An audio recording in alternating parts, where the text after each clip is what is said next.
Okay, you've raised some convertible rounds of funding like safes, you're making progress, and you're ready to take your company to the next level. Welcome to the Series A round. In this lesson, we're going to talk about a few important things. Number one, we're going to talk about how Series A rounds are different from the rounds that came before. Number two, we're going to talk about how valuations work. Number three, we're going to talk about the difference between pre-money valuations and post-money valuations, which you might recognize. We're going to go into it a little deeper. And number four, we're going to talk about how convertible funding that you may have raised in earlier rounds is actually going to be converted when you raise your Series A. You ready? All right, let's do this. To get started, let's dive into that first topic right there, how Series A rounds are different from the other rounds you've raised up to this point. There are a few key differences between the Series A round and the seed rounds where you used convertible instruments like safes. So to understand these differences, let's throw a chart up on screen. Here we go. And we'll start with this first row right here, which is who invests and why. So as we already know, pre-seed and seed investors tend to be friends, family, and angel investors that were putting in smaller amounts of money based mostly on a belief in you and your idea. In a Series A, it's a little different. The funding will primarily come from actual venture capital firms with millions or even billions of dollars of assets under management, and they'll be looking for more tangible evidence of your company's potential. The Series A and subsequent rounds are also where you might start seeing strategic investors, which are companies that form business partnerships with startups or invest in them, sometimes with the expectation that they're going to try to acquire the startup at some point in the future. This is also called corporate venture capital, and it's an important source of startup funding. The amounts you'll typically raise in Series A rounds are also bigger. According to our data here at Carta for Q3 of 2023, the median seed round was $3 million, while a Series A round was $9.6 million. So you can see in the Series A, we're typically talking about a lot more money. All right, and if we look over at the type column over here, like we talked about before, Series A rounds are priced rounds, which just means there's an actual price set for each share the investor purchases. You can probably remember how that's different from the convertible rounds that we went over earlier, and it's important to remember the share price is determined by your company's valuation, which is essentially the total worth of the whole company, and that number is going to be derived from two ingredients. One, how much money the VC is putting into the company, and two, the percentage ownership they're getting in exchange for that money. When you combine these two things together, you're going to get the valuation of the company, which is in turn going to get you to the share price. Valuations are super important because they affect the ownership percentage of each stakeholder in the company. And as you're going to see here soon, the Series A round is where valuations start to really show their impact. So moving down our map here, no surprise, that is our second category. Let's take a dive into valuations and how they work. In a Series A deal, investors are going to present you with a contract called a term sheet. And this is going to sound familiar. That term sheet will be in either pre-money or post-money form. So here's a quick example of how we've typically seen this play out. Let's say a VC invests $10 million into your company at a $40 million post-money valuation. And pay attention to that word, post-money, because it's important. It means your company is worth $40 million after the money has come in, post-investment, which means that at the end of the day, the investor owns 25% of your company because, little dummy math here, 10 million is 25% of 40 million. Easy enough. Okay, so let's now go the other way. If this is a pre-money valuation, it's a little different, and the investor in this situation would only own 20% of your company. That's because the company was worth 40 million before their money got added into the picture, but now they're giving you another 10 million, which bumps your company value up to 50 million bucks. And the investor gave you 10 million, right? So 10 million out of 50 million is 20%. So the question is, why does a 5% difference matter so much? Well, if you think about it, if the company is sold for 100 million shortly after the Series A round, that 5% difference represents an additional 5 million being paid to the investor. So you could see why an investor pays a lot of attention to ownership percentages and the valuations implied by them. This is why it's really important from the very first pre-seed rounds to be clear on whether an investment is made on a pre-money or a post-money basis. And a quick aside, these simple examples are for explanatory purposes, but every deal is obviously different, and we're not taking into consideration a whole bunch of stuff like option pool increases,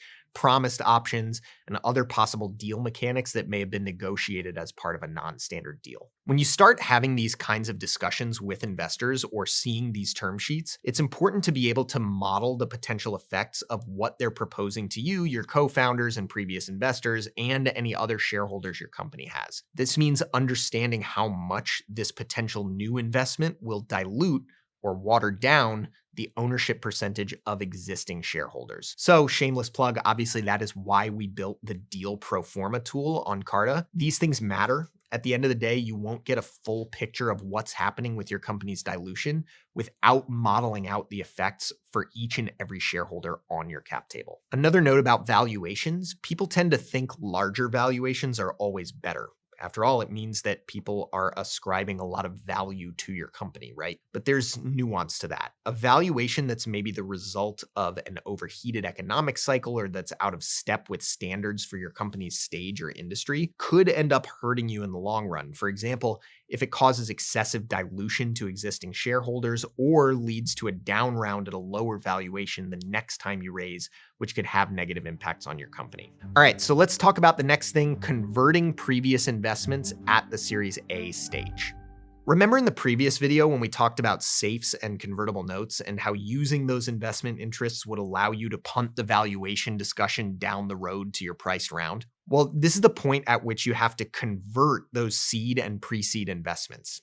New investors are here, and that means those early investors will now know exactly how much of your company they own. We ran through one example earlier. Let's run through another one now. Our hypothetical company, Meatly, is raising a $2 million Series A round from 3 VC firms on a $4 million pre-money valuation. Remember that number, $4 million pre-money valuation. So adding those 3 new investors isn't the only change to the cap table that's going to occur during the round. You'll also have to convert the investment of your early investors into actual shares, which you can now do because you finally know your company's valuation thanks to the Series A round. So let's say you have 2 angel investors, right? One of them invested in a safe and one of them invested in a convertible note. Let's go ahead and look at how each of these contracts is going to convert, starting with this first one right here, the safe.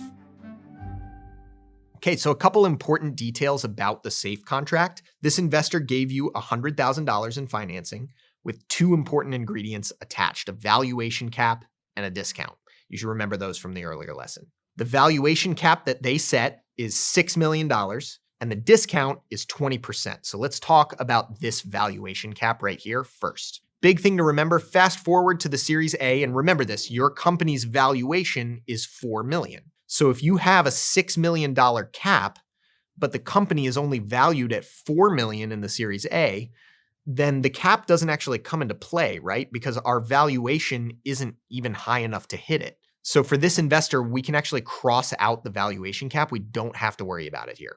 What does come into play, though, is the conversion discount. So let's look back to our contract terms and take a look at that. So as we remember, we've got a discount of 20%. And as it turns out, the Series A, we did a bunch of math, and the company's preferred stock costs $1 per share. So on the surface, if everything was 1-to-1, the investor put in $100,000, right? And at $1 per share, $100,000 investment, we're looking at a conversion of that investment into 100,000 shares of the company. It's just $1 per share. But remember, we got this discount over here, right? So the safe investor doesn't have to pay the $1 per share like the Series A VCs did. If we tally up the 20% discount off that share price, the safe investor only has to pay 80 cents per share. So instead of having their investment converted into 100,000 shares, the safe investor gets 125,000. That's a sweet deal. Okay, so let's now go back to our map of the seed round. We just did the conversion of our safe investor. So now let's take a look at the other one, the convertible note investor, and see what's different. So this investor originally put in $100,000, same deal, at 8% interest with a maturity date of 1 year. So just think of this like a regular loan. Meatly gets to use that $100K for 1 year, and when the year is up, you're gonna owe the investor $108,000, which is the initial investment plus 8% interest.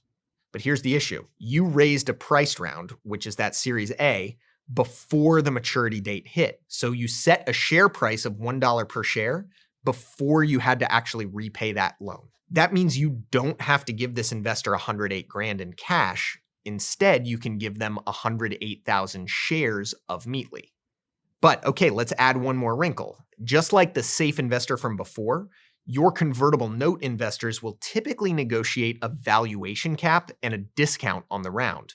So let's take a look at what this investor negotiated, and for the purpose of this exercise, we'll keep it just to the valuation cap. So remember your other investor, the safe investor? That person negotiated a $6 million valuation cap, right? Which, remember, didn't come into play for this Series A. But let's say your convertible note investor negotiated a different valuation cap. They got a $2 million valuation cap. So let's do the same thing we did before. We're going to compare it to the valuation that you set in the Series A. And as we can see, yep, the valuation cap does come into play here because it's below the valuation that you set at the Series A. So that cap is going to trigger a bunch of math to figure out this person's share price. Now you can watch our other lesson for a full breakdown of the math that goes into this calculation, but at the end of the day, when it all shakes out, let's go ahead and say this investor ends up landing at a share price of 53 cents per share. And at $100,000 of investment, this means the investor's money will officially convert into about 205,000 shares. This conversion of safes and convertible notes at the Series A is good for everyone. It works for Meatly because they don't have to return the investor's original investment amount plus any interest at a time when they're probably not making significant revenue yet. And it works for the investors because they now own shares in a company that's currently valued at $1 per share, but they actually paid less than $1 per share and maybe worth a bunch more than that in the future. So that's the Series A round, how to raise it, how it's structured, and how it accounts for earlier investors. In the next video, we're going to talk about some of the details that every founder needs to know, how to read a term sheet, how to think about dilution, and how to close a deal. So when you're ready, click on over. We'll see you in the next one.